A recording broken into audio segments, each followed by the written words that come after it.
Hello everyone, welcome back. मैं हूं शाहजेब और आप देख रहे हैं गेम तक। तो आज हम बात करने वाले हैं India versus south Africa match की, जहां पे इंडिया बुरे तरीके से डोमिनेट हो चुकी है। इंडिया की जो बैटिंग लाइन है वो बुरे तरीके से तबाह हो चुकी है और जो साउथ अफ्रीका है उन्होंने बुरे तरीके से इंडिया को डोमिनेट कर दिया है। इंडिया इस टाइम डोमिनेशन पे है। जो इनकी बैटिंग लाइन है वो बुरे तरीके से तबाह हो चुकी है। 208 पे 8 आउट हो चुके हैं इंडिया के और इस टाइम पे रेन डिले चल रहा है और जो साउथ अफ्रीका है वो बुरे तरीके से हावी हो चुकी है इंडिया के ऊपर। और यहाँ पे जो रोहित शर्मा है, जायसवाल है, विराट कोहली है और इसके साथ जो अश्विन है, श्रेयस अय्यर है, ये सारे के सारे फ्लॉप हो चुके हैं और ये सारे आउट भी हो चुके हैं। और दूसरी तरफ अगर हम इनकी बॉलिंग लाइन में देखा जाए तो वहाँ पे सिर्फ दो ही नाम नज़र हमें आ रहे हैं और एक है बर्गर और दूसरा रिबाडा। इनको रिबाडा का ही डर था और रिबाडा ही इनको ले डूबा। रिबाडा ने 5 विकेट्स को आउट किया है और उसके साथ जो बर्गर है, बर्गर ने 2 विकेट्स को आउट किया है। बर्गर एक यंगस्टर्स है, न्यू टीम में ऐड किया है इन्होंने। बहुत ही शानदार इनिंग खेलता है, बहुत ही शानदार बॉलिंग करते हैं। इनको हमने ओडीआई के अंदर भी देखा है, जो इनके इंडिया के साथ हुई है वहाँ पे भी जो बर्गर है उन्होंने बहुत ही शानदार बॉलिंग की थी और आज भी हमें वही सेम उनकी तरफ से पोटेंशियल देखने को मिला है। जो बर्गर ने 2 विकेट्स को आउट किया है और वहाँ पे अगर जहाँ पे सारे के सारे फ्लॉप हो रहे थे वहाँ पे अगर हम बात करें तो राजा बेटा, एक जो इंडिया के अंदर अगर किसी ने बैटिंग की है तो वो है राजा बेटा। मेरा मतलब है केएल राहुल का। केएल राहुल ने बहुत ही शानदार इनिंग खेली है। इस टाइम पे 70 स्कोर कर चुके हैं और अभी तक नॉट आउट है। उसके साथ एक बंदा भी ऐसा नहीं है जो मिलके एक लंबी पार्टनरशिप लगा सके जो कि टेस्ट के अंदर रिक्वायर होती है। यहाँ पे मैं कहूँगा कि जो मिस्टेक की है रोहित शर्मा ने वो वही सेम मिस्टेक दोहराई है इन्होंने जो इन्होंने वर्ल्ड कप के अंदर दोहराई थी कि बाहर निकल के इन्होंने मतलब आप जब ओडीआई खेल रहे होते हो और इसके साथ जब आप टेस्ट सीरीज़ खेल रहे होते हो तो उसमें एक फ़र्क होता है।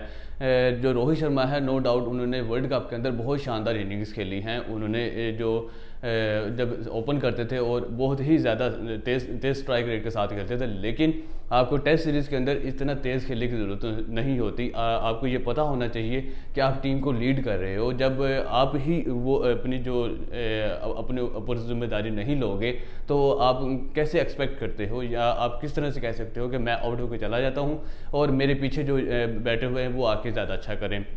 हमने वर्ल्ड कप के अंदर भी देखा था कि जो रोहित शर्मा है वो ऊपर से 40-50 स्कोर करके चले जाते थे और उसके बाद सारी की सारी जिम्मेदारी आती थी विराट कोहली के ऊपर। और वर्ल्ड कप के अंदर विराट कोहली ज़्यादा अच्छा नहीं कर सके, सिर्फ 50 स्कोर किए हैं और आज तक लोग विराट कोहली को कोस रहे हैं। रोहित शर्मा की वो जो 40-50 स्कोर की इनिंग है वो भूल चुके हैं और यही कह रहे हैं कि जो विराट कोहली है उन्होंने सिर्फ हाफ सेंचुरी की थी, उनको ज़्यादा लंबा खेलना चाहिए था, वो आउट क्यों हुए हैं। तो आज भी यही रोहित शर्मा ने किया है कि 5 स्कोर करने के बाद वो उन्होंने बाहर निकल के शॉट मारने की कोशिश की है और एक शॉर्ट बॉल के ऊपर वो कैच देके आउट हो गए हैं।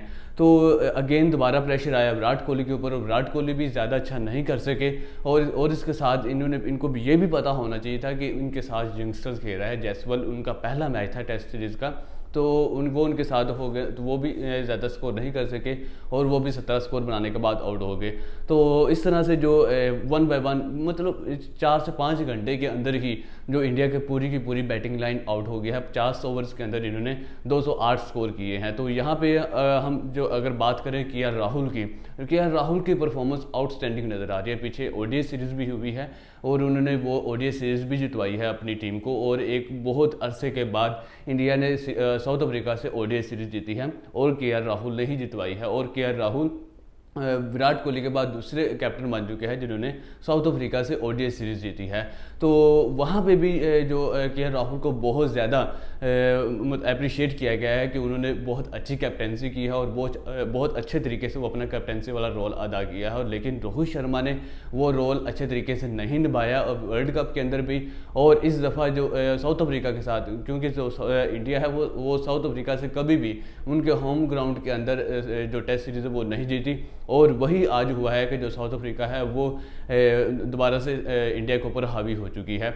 तो यहाँ पे हम स्कोर कार्ड पर नज़र डाल लेते हैं कि जो इंडिया है उन्होंने 8 स्कोर किए हैं, 208 स्कोर किए हैं, 8 आउट हो चुके हैं। तो सबसे पहले नंबर पे आते हैं जायसवाल, जिसमें उन्होंने 17 स्कोर किए हैं 37 बॉल्स के ऊपर, जिसमें उन्होंने 4 चौके लगाए हैं, 45 के स्ट्राइक रेट के साथ खेल रहे हैं। और दूसरे नंबर पे आते हैं रोहित शर्मा ने सिर्फ 5 स्कोर किए हैं 14 बॉल्स के ऊपर, जिसमें उन्होंने 1 चौका लगाया है, 35 के स्ट्राइक रेट के साथ खेले हैं और आउट होकर चले गए हैं। ये बहुत ही एक अलार्मिंग सिचुएशन है क्योंकि जो रोहित शर्मा का टाइम वैसे ही बहुत बुरा चल रहा है, क्योंकि जो उनके IPL के अंदर जो उनके साथ जो सिचुएशन चल रही है, उनको कैप्टनसी से हटा दिया गया, माइट भी कि उस चीज़ का प्रेशर है। लेकिन यहाँ पे रोहित शर्मा को ज़्यादा अच्छा करना चाहिए था, उनको जवाब देना चाहिए था कि मैं अभी इतना कैलिबर, मेरे अंदर इतना कैलिबर है कि मैं लीड कर सकता हूँ। और इसके बाद आते हैं शुभमन गिल। शुभमन गिल ने क्या किया है, 2 स्कोर किए हैं 12 बॉल्स के ऊपर। Shubman Gill again and again जो शुभमन गिल हैं वो फ्लॉप होते हुए नज़र आ रहे हैं। जब भी एक प्रेशर सिचुएशन होती है, शुभमन गिल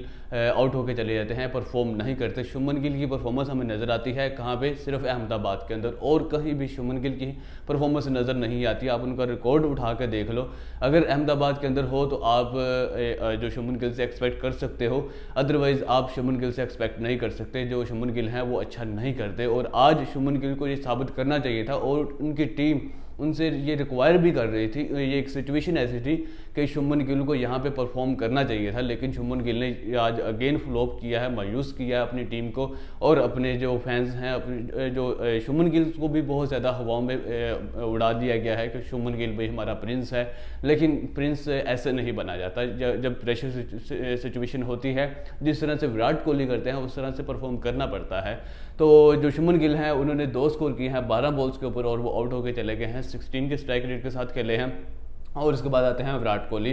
विराट कोहली ने 38 स्कोर किए हैं 64 बॉल्स के ऊपर, जिसमें उन्होंने 5 चौके लगाए हैं। 59 के स्ट्राइक रेट के साथ खेले हैं। और इसके बाद आते हैं श्रेयास अय्यर। श्रेयास अय्यर भी ज़्यादा कुछ नहीं कर पाए, 31 स्कोर किए हैं इन्होंने 67 बॉल्स के ऊपर, जिसमें 3 चौके लगाए हैं। 62 के स्ट्राइक रेट के साथ खेला है, ये भी आउट होकर चले गए। और उसके बाद आते हैं KL राहुल, राजा बेटा। ये इनको प्यार से बुलाया जाता है राजा बेटा, और वो साबित भी करते हैं कि भाई ये KL राहुल ये नाम डिज़र्व भी करते हैं, और अच्छा है, अच्छी परफॉर्मेंस दिखाई है KL राहुल ने। इन्होंने 70 स्कोर कर लिए हैं 105 बॉल्स के ऊपर, जिसमें इन्होंने 10 चौके और 2 छक्के भी लगाए हैं। ये बहुत ही शानदार इनिंग खेली है, और छक्के उन्होंने कब लगाए हैं, जब उनके साथ कोई और खेलने वाला नहीं था।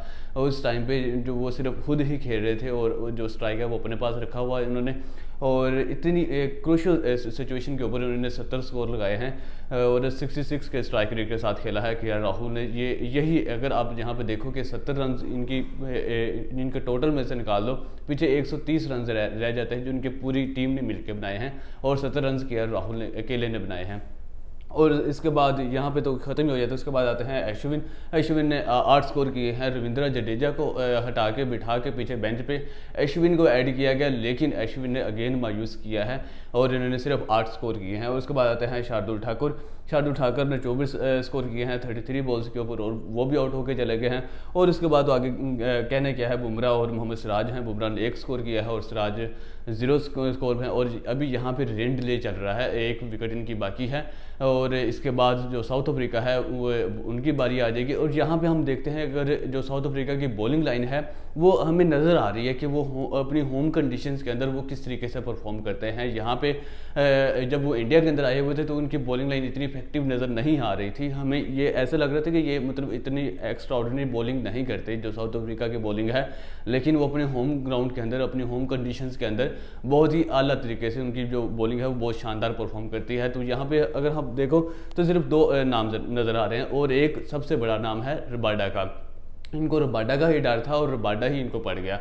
रबाडा ने 5 विकेट्स को आउट किया है, और 5 विकेट्स के बाद कुछ बचता नहीं है। सिर्फ एक ही बंदे ने इंडिया की पूरी बैटिंग लाइन को तबाह करके रख दिया है। इंडिया की जो बैटिंग है वो बहुत मानी जाती है कि जो इंडिया की बैटिंग है, लेकिन जो रबाडा है इन्होंने 5 विकेट्स को आउट किया है, 17 ओवर्स किए हैं, जिसमें सिर्फ 44 स्कोर दिए हैं, 2.58 की इकोनॉमी है, और 5 विकेट्स को भी आउट किया है। और इसके बाद जो दूसरा नाम नज़र आता है वो बर्गर का है। यहाँ पे पहले जो जेंसन है, मार्को जेंसन, उनके स्टैट देखते हैं। 15 ओवर किए हैं उन्होंने, और 52 स्कोर दिया है, 1 विकेट को भी आउट किया है 3.46 की इकोनॉमी के साथ। और इसके बाद आते हैं जो बर्गर हैं, ये बिल्कुल यंगस्टर सा है। ये इनका फर्स्ट जो टेस्ट मैच है उसमें उन्होंने 15 ओवर किए हैं और 50 स्कोर दिए हैं, 2 विकेट्स को भी आउट किया है 3.3 की इकोनॉमी के साथ। बहुत ही इम्प्रेसफुल जो इनकी इनिंग है।